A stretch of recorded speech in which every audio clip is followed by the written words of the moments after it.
واپس اس آیت پہ آتے ہیں، بل رفعہ اللہ الیہ، اگر رفع کا مطلب جسم سمیت اٹھانا کر بھی لو، جو ثابت کر چکا ہوں نہیں کر سکتے، ناممکن ہے۔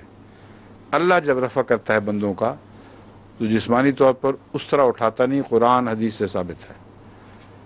اگر کر بھی لو تو یہ پھر دیکھنا کدھر گئے، متواضع بندے تو 7ویں آسمان کی طرف جاتے ہیں، حضرت مسیح کدھر گئے؟ اللہ، الہ کا مطلب ہے اللہ کی طرف، تو اب وہ اللہ کی طرف ڈھونڈنی پڑے گی۔ جب تک اللہ کی طرف نہ ڈھونڈی جائے اس وقت تک حضرت مسیح کے جسم کو حرکت ہو ہی نہیں سکتی۔ اس لیے بتائیں اللہ کس طرف تھا اس وقت جب مسیح کو صلیب پر لٹکایا جا رہا تھا یا لٹکانے کی کوشش کی جا رہی تھی، تو اللہ کدھر تھا؟ مشرق کی طرف تھا یا مغرب کی طرف؟ شمال یا جنوب؟ اوپر تھا کہ نیچے تھا؟ اینما تولوا فثم وجہ اللہ، اللہ نور السماوات والارض، وہ تو آسمانوں میں بھی ہے، زمین میں بھی ہے، جدھر تم منہ کرو، نیچے کرو، اوپر کرو، دائیں بائیں، ہر طرف خدا موجود ہے۔ تو حضرت مسیح کا رفع کدھر ہوا؟ اب یہ دیکھنا ہے۔ اگر حضرت مسیح کا جسم ایک جگہ کو چھوڑ کر اس آیت کے اثر میں کسی دوسری طرف گیا ہے تو قطعی طور پر ثابت ہوگا کہ جہاں مسیح موجود تھے وہاں خدا نہیں تھا، تو اس کا ملعون ہونا تو ثابت ہو گیا، الٹی بات ہو گئی۔ جہاں مسیح تھے وہاں تھے جہاں خدا نہیں تھا، اور جہاں خدا نہ ہو وہی لعنت کی حالت ہے، اور وہاں سے خدا نے پھر نعوذ باللہ من ذالک اس حالت سے ہٹا کر اپنی حالت کی طرف منتقل کیا۔ وہ کیا تو کس طرف کیا؟ صرف مسیح والی جگہ خدا سے خالی نہیں ہوئی، ہر دوسری جگہ خدا سے خالی ہو گئی، کیونکہ اگر خدا وہاں تھا، یہ باقی سمتوں میں تھا، تو عقلی سوال اٹھتا ہے کہ ادھر کیوں نہیں گیا، ادھر کیوں نہیں گیا، ادھر کیوں نہیں گیا، اس طرف کیوں نکل گیا؟ اور پھر چوتھے آسمان پہ خدا بیٹھ گیا، آگے کیوں نہیں گیا؟ الہے میں خدا کی سمت تو 7ویں سے بھی اوپر ہے، کیونکہ رسول اللہ علیہ وسلم کے معراج میں 7ویں آسمان کے بعد کا سفر بھی رسول اللہ علیہ وسلم کا خدا کی طرف جاری رہتا ہے۔ روحانی معنوں میں تو ایک لامتناہی مضمون ہے، مگر یہ جسمانی بات کرتے ہیں تو آسمان کی طرف انہوں نے جو فرضی بنایا ہوا نا آسمان، اس طرف کہتے ہیں گیا، ادھر گیا تو پھر خدا ادھر ہی ہوگا نا۔ اس وقت خدا ان کے نزدیک نہ وہاں تھا جہاں حضرت مسیح موجود تھے، نہ چوتھے سے نیچے نیچے کہیں تھا، چوتھے پہ بیٹھا ہوا کچھ کر رہا تھا، کیونکہ چوتھے آسمان پر اٹھا کے اللہ لے گیا ہے، اور اوپر بھی نہیں تھا۔ اگر اوپر ہوتا تو حرکت بند کیوں ہوئی؟ اس کا مطلب رفع نامکمل ہو گیا، اٹھایا بھی تو بیکار، بیچ میں چھوڑ کر ابینڈن کر دیا اس کو۔ تو ظاہری ترجمہ جو مرضی یہ کر لیں، کسی پہلو سے بیٹھ ہی نہیں سکتا صحیح، ہر پہلو سے عقل اس ترجمے کو رد کرتی ہے، اس میں کوئی ذرہ بر بھی قابل قبول بات نہیں رہتی۔ بل رفع اللہ الیہ کا سیدھا سادہ یہی ترجمہ ہے کہ اللہ نے اس کے درجات کو بلند فرمایا، اور یہودیوں کو اپنے دونوں دعووں میں جھوٹا ثابت کر دیا کہ اس کی پیدائش بھی لانتی ہے اور اس کی موت بھی لانتی ہے۔ وَقَانَ اللَّهُ عَزِيزًا حَكِيمًا، اللہ بزرگی والا ہے، بلند شان اور عزت والا ہے، اور غلبے والا ہے، اور حکیم بھی ہے۔ یاد رکھنا، قادر تو ہے مگر بے حکمت بات نہیں کرتا۔ تو یہ جو منسوب کر رہے ہیں خدا تعالیٰ کی طرف حرکت، یہ حکمت سے آ رہی ہے۔ یہ پہلو بھی جماعت کے حق میں ایک بڑی بھاری دلیل ہے کہ خالی عزیزاً یا قدیراً نہیں فرمایا بلکہ حکیماً فرما دیا ہے۔ اور جو یہ منسوب کرتے ہیں کہانی حضرت مسیح کی طرف اور واقعہ صلیب کی طرف، وہ کلیتاً حکمت سے خالی ہے۔ ان کا سیناریو جس کو انگریزی میں کہتے ہیں تناظر، وہ یہ ہے کہ اللہ تعالیٰ نے حضرت مسیح کو صلیب پر چڑھنے ہی سے بچا لیا۔ اب چڑھنے سے بچا لیا، کس طرح بچایا؟ وہ کہتے ہیں ایک یہودی کو مسیح کی شکل دی گئی، نعوذ باللہ من ذالک، اور ایسا مکمل مسیح بنا دیا گیا اس کا، اس کو آپ بھی نہیں پتا تھا کہ میں مسیح نہیں ہوں، اور شکل بھی اور روح بھی اس کی بالکل مسیح کی ہو گئی۔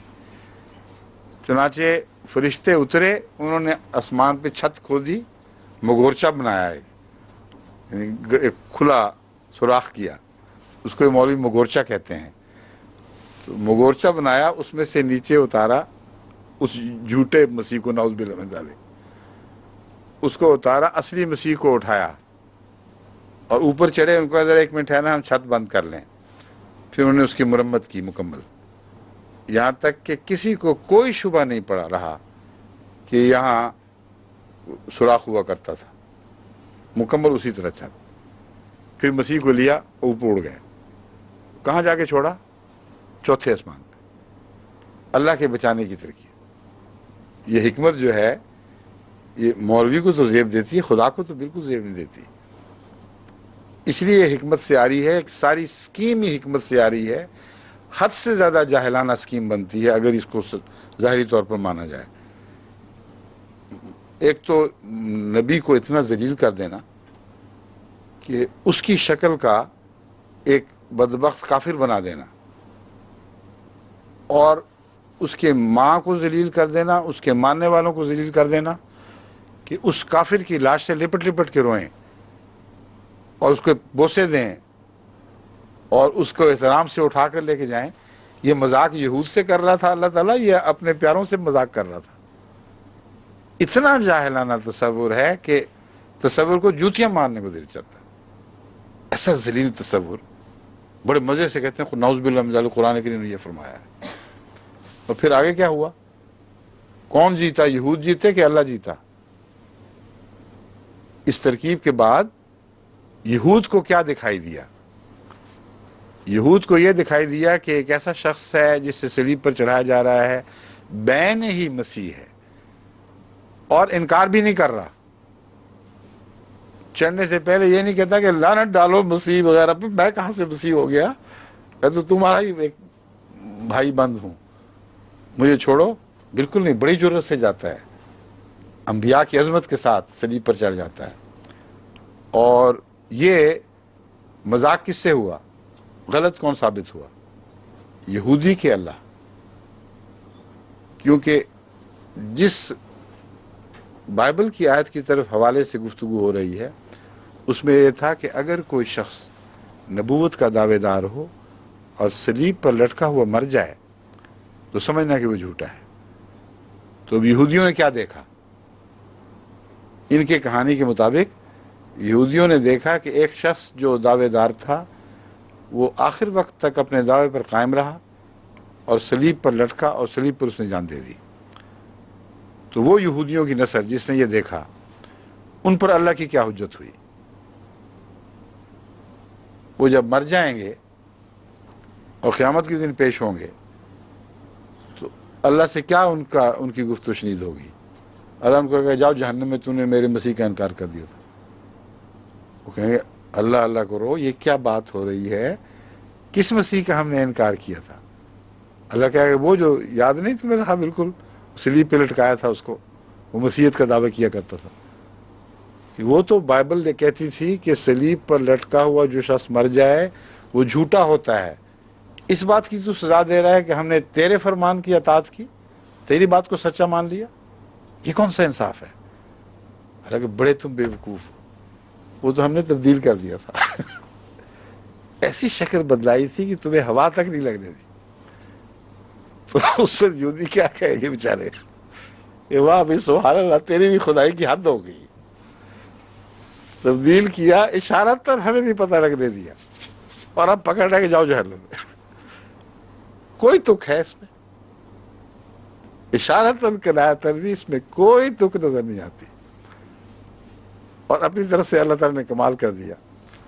پھر بچانا مقصد تھا نا، بچانا تھا تو تھوڑا سا اور اونچا کر دیتا، ان کی پہنچ سے تو باہر تھے، ان کو دکھاتا تو صحیح، جن کو ذلیل کرنا تھا، جن کو شکست دینی تھی، جن پر ثابت کرنا تھا کہ تم جھوٹے ہو، ان کو دکھاتا، وہ چڑھتا اوپر جس طرح وہ غبارہ چڑھ جاتا ہے، اور دکھاتا یہ گیا مسیح دیکھو، اور کوئی ان کی پیش نہ جاتی. پھر وہ مان جاتے تو آرام سے اتار لیتا دوبارہ ان کو. لیکن چھپا کے ایسے دھوکے سے چڑھایا ہے کہ ہوا تک لگنے نہیں دی. اور کہاں تک ان کی ریچ تھی؟ پہلے آسمان پہ چھوڑ دیتا، چلو یوں چڑھائی شروع کی ہے، چوتھے آسمان سے پہلے بھی ان کو نہیں چھوڑا، اور وہاں چھوڑ کے ابینڈن کر کے چلے گئے، نہ مردوں میں نہ زندوں میں. بیچارے 2000 سال ہو گئے ہیں، سالیٹری ملی ہوئی ان کو. مولویوں کو 10 سال قید تنہائی مل جائے تو چیخیں نکل جائیں ان کی. وہ کہہ رہے تنہائی ہے، اس لیے ہے کہ روحوں کا وہاں دخل کوئی نہیں. وہ جنت یا جنت سے پہلے جو تیاری کا مقام ہے، اس میں غیر مردے کے داخل ہونے کا کوئی امکان نہیں ہے. وہاں ہیں وہ انبیاء اور ان کی روحیں. اور یہ چوتھے آسمان پر کسی بنجر سیارے پر بیٹھے ہوئے ہیں. 2000 سال سے کسی نے خبر نہیں لی کہ تم کیا کر رہے ہو اکیلے یہاں، اور ابھی تک اترے بھی کوئی نہیں.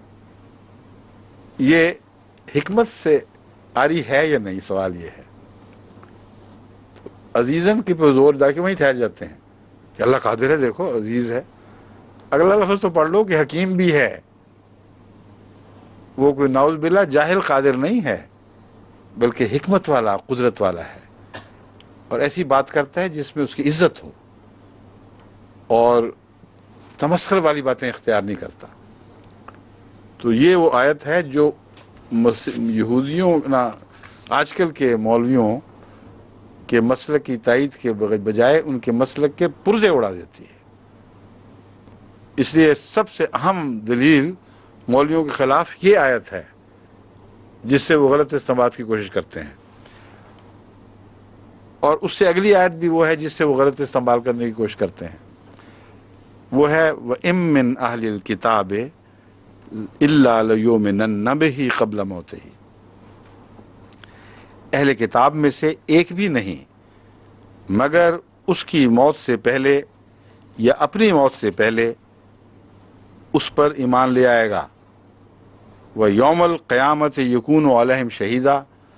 اور قیامت کے دن وہ ان پر گواہ بنے گا، ان پر گواہ بن کر اٹھے گا کہ یہ کون لوگ تھے اور کیسے تھے. جو ایمان لائیں گے ان کے حق میں گواہ ہوگا، ظاہر بات ہے. وہ یوم القیامت یکون علیہم شہیدہ، قیامت کے دن ان پر گواہ ہو جائے گا کہ ہاں یہ مرنے سے پہلے ایمان لے آئے تھے. اب اس آیت میں سوال یہ ہے کہ کس کے مرنے سے پہلے کون ایمان لایا؟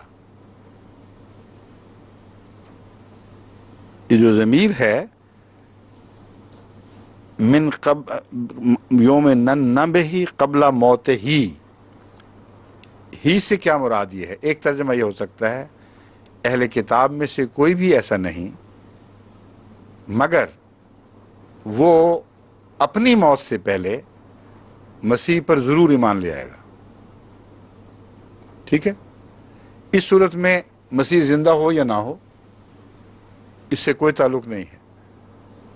اس کا مطلب یہ ہے کہ وہ جو اہل کتاب اس وقت موجود تھے ان میں سے ایک بھی ایسا نہیں ہے جو اس واقعہ صلیب کے بعد دراصل اس پر ایمان لانے پر مجبور نہ ہو، کیونکہ وہ دیکھ لیں گے کہ ہمارے ہاتھ سے نکل گیا. وہ دیکھ لیں گے کہ ہم اس کو لعنتی موت دینے میں ناکام رہے. اس پہلو سے ام من اہل الکتاب، اہل کتاب میں سے ایک بھی نہیں مگر لیؤمنن بہ قبل موت ہی، اپنی موت سے پہلے وہ اس پر ایمان لے آئے گا. یہ اگر ترجمہ کیا جائے تو اس پہ کوئی ظاہری باطنی اعتراض وارد نہیں ہوتا. صرف یہ اعتراض اٹھتا ہے کہ دعویٰ ہے ایک جس کی حقیقت کا ہمیں علم نہیں.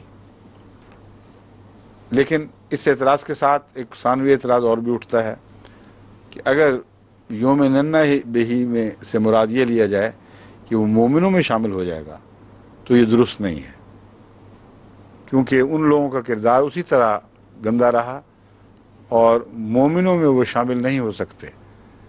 اس لیے یوم ننہ بہی کا یہ ترجمہ اگر کیا جائے تو صرف اس حد تک کیا جا سکے گا کہ جیسے شیطان کے وجود کے متعلق ہمیں ایمان ہے کہ خدا نے فرمایا تو ہے، لیکن اس پر ان معنوں میں ایمان نہیں لاتے کہ اس کی پیروی کریں، تو یہاں ایمان کا مطلب صرف اتنا لیا جائے گا کہ وہ اس پر اس حد تک ایمان ضرور لے آئے گا کہ وہ سچا نکلا، ہم جھوٹے نکلے، ہم ناکام رہے اس کو مارنے پر، اور اس حقیقت کا اعتراف ان کو کرنا پڑے گا۔